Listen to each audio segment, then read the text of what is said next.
होता है कि आपका क्या यानी कि आपकी बुक कैश बुक कहलाती है। आपकी और बैंक की बुक में कुछ फ़र्क आ जाता है। मतलब हमारे और बैंक बुक के अंदर कुछ फ़र्क आ जाता है। वो फ़र्क क्यों आता है, उसके कुछ रीज़न्स हैं। एक होता है टाइमिंग डिफरेंस की वजह से आ जाता है। टाइमिंग डिफरेंस यानी कि ये भी समझाता हूँ। एक हो जाता है अनरिकॉर्डेड आइटम की वजह से, ठीक है, अनरिकॉर्डेड आइटम। और एक होता है आपका एरर की वजह से। इनकी वजह से फ़र्क आ जाता है।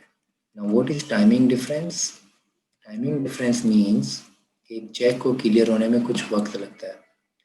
अब अगर मुझे कस्टमर ने चेक दिया और मैंने अपनी किताब में रिकॉर्ड कर दिया, मतलब कैश बुक में रिकॉर्ड कर दिया, 29 तारीख को चेक आया था। हम अमूमन कंपनी में महीने के एंड में, यानी कि नवंबर है तो नवंबर के एंड में बैंक और अपने रिकॉर्ड को मिलाते हैं, मैच करते हैं, ताकि पता चले कि हमारे मुताबिक जो बैंक का बैलेंस आ रहा है और जो बैंक बता रहा है वो मैच है या नहीं है। अगर वो मैच नहीं होता तो हम उसको रिकनसाइल बनाते हैं कि भाई मैच क्यों नहीं है, रीज़न क्या है। अगर वो रीज़न करने के बाद मैच हो जाता है तो दैट्स मीन गुड है, और अगर फिर भी नहीं हुआ तो फिर गलतियाँ हैं। टाइमिंग डिफरेंस क्या होता है? चेक को क्लियर होने का टाइम। एक होता है अनक्लियर चेक,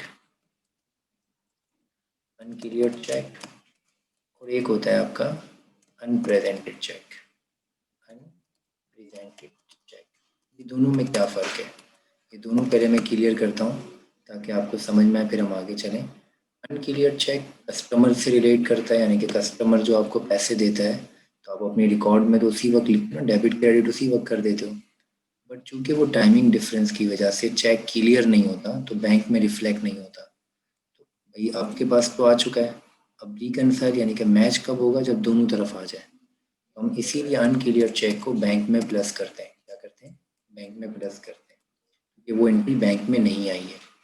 और अनप्रेजेंटेड चेक सप्लायर से रिलेट करता है। ये किससे रिलेट करता है? कस्टमर से करता है। और ये सप्लायर को, यानी कि हम सप्लायर को चेक जो देते हैं, ठीक है ना, सप्लायर चेक कहलाता है। और ये कस्टमर का चेक कहलाता है। अब ये क्या होता है अनप्रेजेंटेड, कि आपने किसी सप्लायर को पेमेंट किया तो ज़ाहिर सी बात है जब पे कर रहे हो तो आप अपनी बुक्स में तो रिकॉर्ड कर ही दोगे, डेबिट क्रेडिट बना दोगे। बट वो सप्लायर ने अनफॉर्चुनेटली वो चेक अभी तक प्रेजेंट नहीं करवाया, या कुछ उसके अपने पास रह गया, या 29 तारीख को दिया था या 28 तारीख को दिया था, तो बैंक की टाइमिंग की वजह से, वीक डेज हॉलीडेज की वजह से वो चेक प्रेजेंट नहीं हो सका ऑन टाइम, यानी कि टाइम पे। आप जब रिकनसाइल स्टेटमेंट बनाते हो, यानी कि मैच कर रहे होते हो, तो आप कहते हो यार मेरे पास तो एंट्री आ चुकी है ना, मैंने जब चेक दिया तो मेरे पास तो रिकॉर्ड था। तो अब ये एंट्री कहाँ पे जाएगी? बैंक में, और माइनस होगी क्योंकि चेक दिया है। तो ये बैंक में प्लस होता है और ये बैंक में माइनस होता है। नाउ वो और दी अनरिकॉर्डेड आइटम्स, अनरिकॉर्डेड आइटम्स वो आइटम्स कहलाती हैं जो बैंक में रिफ्लेक्ट हो रही हैं लेकिन आपके पास उसकी एंट्री नहीं है। लाइक एग्जांपल के तौर पे बैंक ने कोई चार्जेस काटे आपके, क्या काटे आपके? बैंक ने कोई चार्जेस डिडक्शन किया, ज़कात काट ली, ज़कात हो गई आपका, टैक्स हो गया, तो ये बैंक ने कुछ चार्जेस काट लिए। अब बैंक ने तो काट लिए वो चार्जेस, आपको तो पता ही नहीं थे।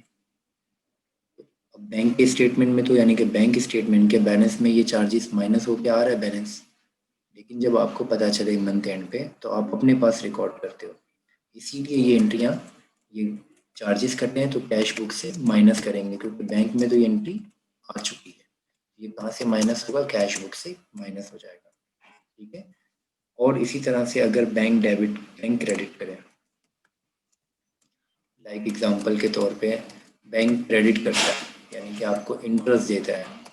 इंटरेस्ट कहते हैं आपको, वो सूद देता है, ठीक है ना। इंटरेस्ट हो गया आपका, इंटरेस्ट हो गया आपका, डिविडेंड हो गया आपका, बैंक की तरफ से, मतलब स्टॉक एक्सचेंज में आपने शेयर्स लिए हुए और आपको डिविडेंड मिला, तो ये बैंक इस सूरत में क्रेडिट करता है। क्या करता है? क्रेडिट करता है। तो जब बैंक क्रेडिट करेगा तो आपने क्या करना है? उसे अपने रिकॉर्ड में प्लस करना है, क्योंकि बैंक ने आपको पैसे दिए हैं। आपका डेबिट बैंक का क्रेडिट कहलाता है और बैंक का क्रेडिट आपका डेबिट कहलाता है। इस चीज़ को मैं यहाँ से समझाता हूँ, अगर आप तवज्जो से देखें। यहाँ पे मैंने बताया हुआ है, ठीक है ना, बैंक रिकन्सिलेशन, कि कौन सी एंट्रीज बैंक में रिकॉर्ड करेंगे और कौन सी एंट्रीज कैश बुक में रिकॉर्ड करेंगे। लाइक जैसे मैंने आपको बताया कि वो आइटम जो टाइमिंग डिफरेंस की वजह से हो, वो आपके रिकॉर्ड में तो आ चुके हैं, लेकिन due to timing difference bank में नहीं आए, तो आप उसकी एंट्री यानी कि अपनी जब रिकंसाइल स्टेटमेंट बनाओगे तो उसको बैंक में लेके जाओगे। जैसे डिपॉजिट चेक या डिपॉजिट इन ट्रांजिट या अनक्लियर्ड चेक, जैसे ये बताया ना अनक्लियर्ड चेक, इन सब का मतलब एक ही है, तो ये बैंक में ऐड हो जाएंगे। Unpresented cheque, outstanding cheque, drawn cheque, issue cheque, ये रिलेट करते हैं सप्लायर के चेक से। जब आपने चेक दिया तो अपने पास तो रिकॉर्ड कर लिया है, तो ये बैंक से माइनस हो जाएंगे, तो ये एंट्रीज बैंक में रिफ्लेक्ट होंगी और ये एंट्रीज कैश बुक में होंगी। जैसे एग्जांपल के तौर पे बैंक क्रेडिट करता है, लाइक मार्कअप, मार्कअप सूद को कहते हैं, इंटरेस्ट हो गया, डिविडेंड्स हो गए। तो बैंक ने जब आपको क्रेडिट किया तो आप अपनी कैश बुक को डेबिट कर दोगे, मतलब प्लस कर दोगे। डायरेक्ट डिपॉजिट, एक कस्टमर ने आपके अकाउंट में डायरेक्ट पैसे जमा करवा दिए, तो वो एंट्री बैंक में तो आ गई, तो आपको जब महीने के एंड में पता चला तो आप अपनी बुक्स में रिकॉर्ड कर लोगे। दैट्स कॉल्ड, इसे अनरिकॉर्डेड आइटम कहते हैं और इसे रिकंसाइल आइटम कहते हैं। इसी तरह से डायरेक्ट पेमेंट हो गए, बैंक चार्जेस हो गए, तो ये बैंक ने डिडक्ट कर लिया तो आप अपनी कैश बुक से लेस कर दोगे। डिसऑनर चेक या रिटर्न चेक क्या होता है? किसी कस्टमर ने आपको चेक दिया, आपने अपने पास प्लस कर दिया। लेट सपोज ये कैश बुक है, एग्जांपल के तौर पे कैश बुक का जो बैलेंस है आपका, एग्जांपल के तौर पे कैश बुक का जो बैलेंस है आपका वो 10,000 है। एक कस्टमर का 10,000 बैलेंस और कस्टमर का 2,000 चेक आया, तो अब आपको आपने अपना प्लस कर दिया, यानी कि टोटल 12,000 कर दिया। अब जब बैंक के अंदर आपने देखा तो बैंक ने कहा कि भाई वो जो कस्टमर का चेक था वो बाउंस कर दिया, मतलब उसके अकाउंट में पैसे नहीं होंगे या साइनिंग का मसला होगा, कुछ ना कुछ रीज़न होगा जिस बेस पे बैंक ने बाउंस कर दिया। तो बैंक के अंदर तो अब वो चेक आया ही नहीं, तो बैंक का बैलेंस तो 10,000 ही शो हो रहा होगा। जब आप रिकंसाइल करने बैठे आपने कहा कि ये तो 2,000 गलत मैंने ऐड कर दिए, तो डिसऑनर चेक पे 2,000 आप क्या कर लोगे, माइनस करके अपना बैलेंस कहाँ पे लेके आओगे, 10,000 तक लेके आ जाओगे। तो ये आपका ये डिसऑनर चेक की एंट्री बन जाएगी। डिसऑन चेक यानी कि वो चेक जो बैंक ने डिस्काउंट कर दिया है। तो ये पॉइंट याद रखिएगा। तो ये मैंने आपको लिख दिए रिकंसाइल आइटम जो भी हैं। अब हम सवाल करते हैं ना तो और ज़्यादा अच्छा समझ में आएगा इंशाल्लाह। ठीक है, अब सवाल स्टार्ट करते हैं। लेट सपोज आपके पास ये सवाल है, The accountant of Uruj Company Limited has extracted the following data from its cash book and bank statement. Credit balance OD, OD का मतलब बैंक ने, हमने बैंक से कर्जा लिया हुआ है। जब भी आपको क्रेडिट बैलेंस दे कैश बुक का, ये यहाँ पे लिखा हुआ है मैंने, कैश बुक अगर डेबिट पर है तो प्लस है, अगर क्रेडिट या ओवरड्राफ्ट है इट्स मीन कि आपने कर्जा लिया हुआ है और आपका बैलेंस माइनस में है। और बैंक क्रेडिट पर है क्योंकि आपका एसेट है तो बैंक की लाइबिलिटी है। एसेट डेबिट पे शो होता है, लाइबिलिटी क्रेडिट पे शो होती है। बैंक अगर क्रेडिट दे रहा है तो इट्स मीन कि आपके पैसे रखे हुए हैं, और अगर बैंक डेबिट या ओवरड्राफ्ट बता रहा है तो इट्स मीन कि बैंक आपसे पैसे मांगता है। अब हम सवाल सॉल्व करते हैं। क्रेडिट बैलेंस एज पर कैश बुक, आपने यहाँ पे लिखा ओपनिंग बैलेंस, यहाँ एडजस्टेड बैलेंस, कैश बुक का कितना है 74,000, ये आपने माइनस में बना दिया, ओवरड्राफ्ट है, और बैंक का भी ओडी है यानी कि बैंक का डेबिट बैलेंस यानी कि माइनस में, और बैंक स्टेटमेंट का जो बैलेंस है वो 62,700 है। ये आपका बैलेंस आ गया। ठीक है, ये आपने entry A and be reflect कर दी। अब सी की बारी। सी के अंदर आपको कह रहा है बैंक चार्जेस, जाहिर सी बात है चार्जेस तो बैंक ही काटता है, तो बैंक में तो वो आ चुका होगा, बैंक के बैलेंस में तो वो आ चुका होगा, तो आपने अपने पास से माइनस कर देना क्योंकि आपके पास रिकॉर्ड नहीं था, तो आपने माइनस कर दी और यहाँ लिख दिया बैंक चार्जेस। इसके बाद डी एंट्री आ जाए। Cheque deposit on November 30, 2008 but not shown on bank statement, खुद बता रहा है कि आपने 30 नवंबर को चेक दिया, यानी कि टाइमिंग डिफरेंस है। आपके पास तो रिकॉर्ड होगा क्योंकि डिपॉजिट आप करवाते हो तो आपने अपने पास तो डेबिट क्रेडिट कर लिया होगा जब कस्टमर ने चेक दिया होगा, बट बैंक में नहीं आया। तो अभी आप रिकंसाइल करने के लिए ऐड कर दोगे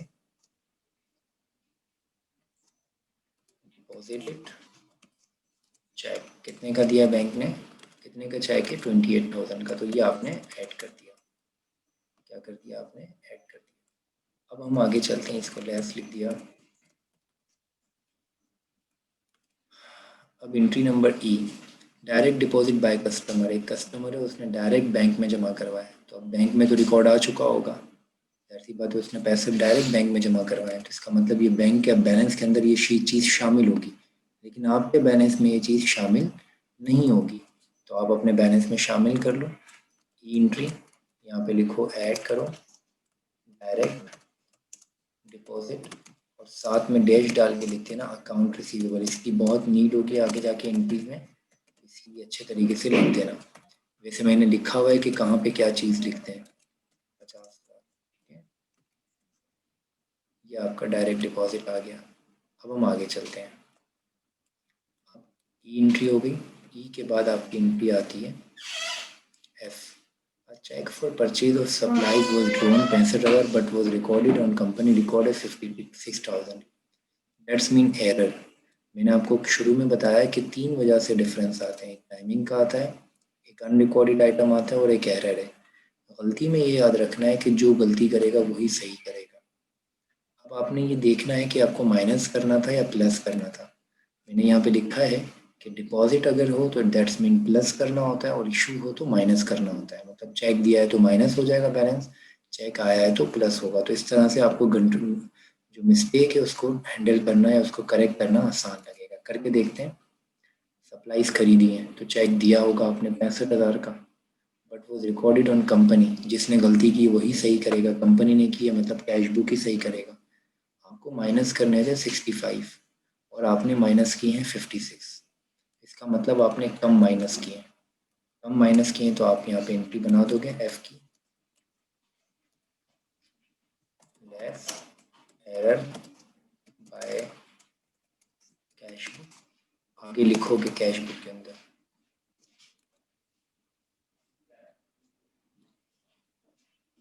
एरर बाय कैश बुक।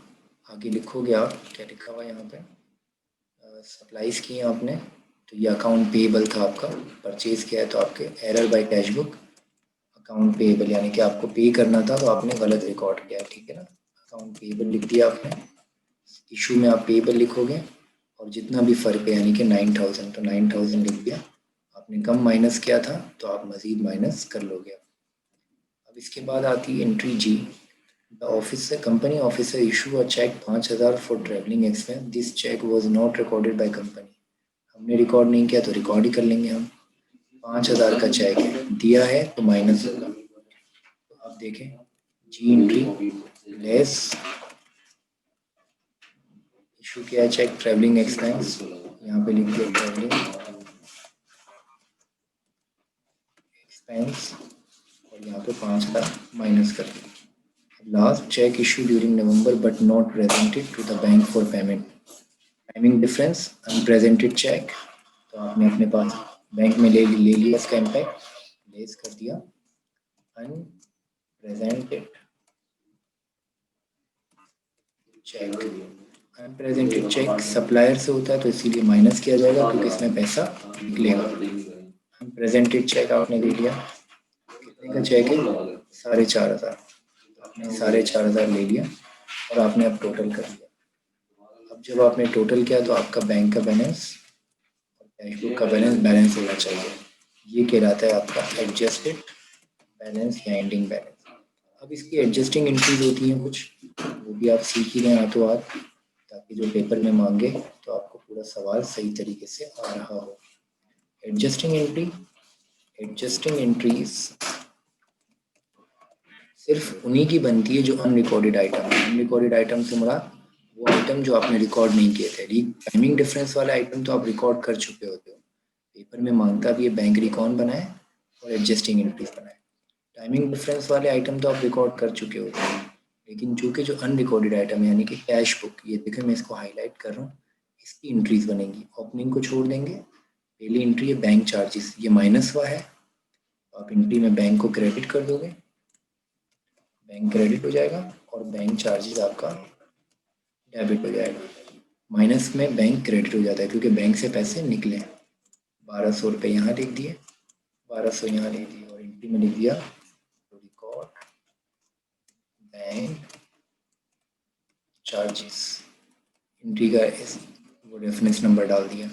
दूसरी एंट्री में ये 50,000 प्लस हो रहे हैं तो इसमें बैंक डेबिट होगा, प्लस में बैंक डेबिट हो जाएगा, बैंक डेबिट। और इसकी वजह से अकाउंट रिसीवेबल, तभी मैंने कहा था ये लिखा करें ताकि आप एंट्री में अच्छे तरीके से इसे रिफ्लेक्ट कर सकें। अकाउंट रिसीवेबल आपका क्रेडिट हो जाएगा कितने से, 50,000 से।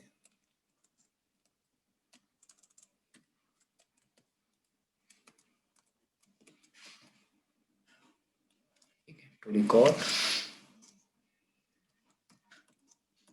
Direct deposit by customer. ठीक है, अब इसी तरह से आप एक आगे वाली एंट्री बना लोगे। यहाँ पे बैंक माइनस हो रहा है तो आप बैंक को क्रेडिट कर दोगे और रीज़न लिख दोगे अकाउंट पेएबल की वजह से bank credit, account payable debit. तो ये रीज़न लिखा जाता है ताकि आपका एग्ज़ाम में सही हो जाए। और इसी तरह से अमाउंट कितनी है, 9,000 और इसकी 5,000। दूसरी में भी बैंक माइनस हो रहा था ट्रैवलिंग एक्सपेंस की वजह से, तो आपने बैंक को क्रेडिट कर दिया, नरेशन लिख दीजिएगा, और ट्रैवलिंग एक्सपेंस डेबिट हो जाएगा 5,000 से।